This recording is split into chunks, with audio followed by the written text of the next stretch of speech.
स्वर्ग और नरक। दोस्तों, यमराज जब धरती पर एक आदमी को लेने आए तो उस आदमी ने यमराज से कहा, आप मुझे स्वर्ग ले जाएंगे या नरक? यमराज बोले, दोनों में से कहीं नहीं। तुमने इस जन्म में बहुत ही अच्छे कर्म किए हैं, इसलिए मैं तुम्हें सीधे प्रभु के धाम ले जा रहा हूँ। आदमी और खुश हो गया और बोला, धन्यवाद, पर मेरी आपसे एक विनती है। मैंने यहाँ धरती पर सबसे ज़्यादा स्वर्ग नरक के बारे में सुना है। मैं एक बार इन दोनों जगहों को देखना चाहता हूँ।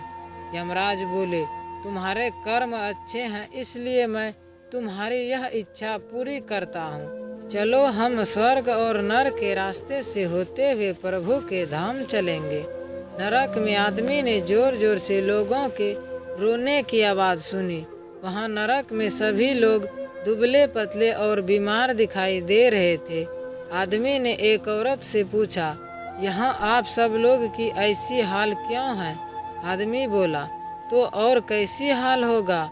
मरने के बाद जब से यहाँ आए हैं एक दिन भी खाना नहीं खाया, भूख से हमारी आत्मा तड़प रही है। आदमी की नज़र एक विशाल पतीले पर पड़ी जो लोगों से करीब 400 फुट ऊंचा होगा। वहाँ बहुत खुशबू आ रही थी। आदमी ने उस मनुष्य से पूछा, इस पतीले में क्या है?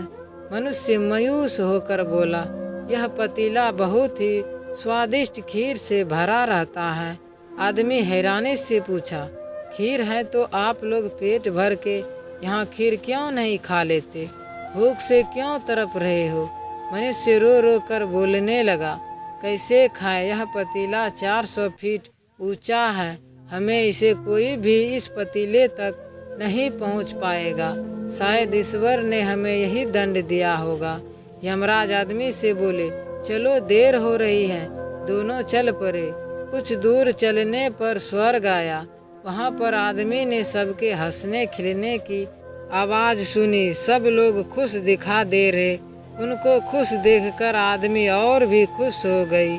पर वहाँ स्वर्ग से भी आदमी की नज़र वैसे ही 400 फुट ऊंचे पतीले पर पड़ी जैसा नरक में था।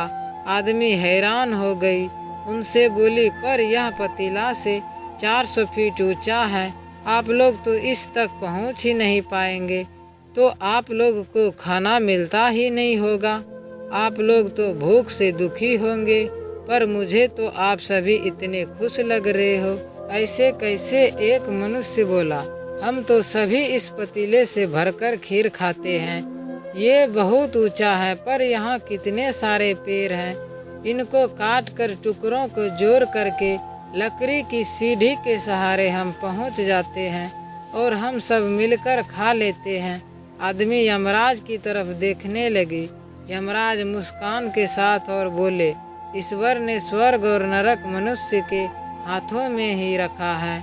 चाहे तो अपने लिए नरक बनाए ले, चाहे तो अपने लिए स्वर्ग। ईश्वर ने सबको एक समान हालातों में डाला है। उसके लिए उसके सभी बच्चे एक समान हैं। वह किसी से भेदभाव नहीं करता। जो कर्म करेगा, मेहनत करेगा, उसी को मीठा फल खाने को मिलेगा। रोज रोज नए नए स्टोरी वीडियो देखने के लिए हमारे चैनल को सब्सक्राइब जरूर करें।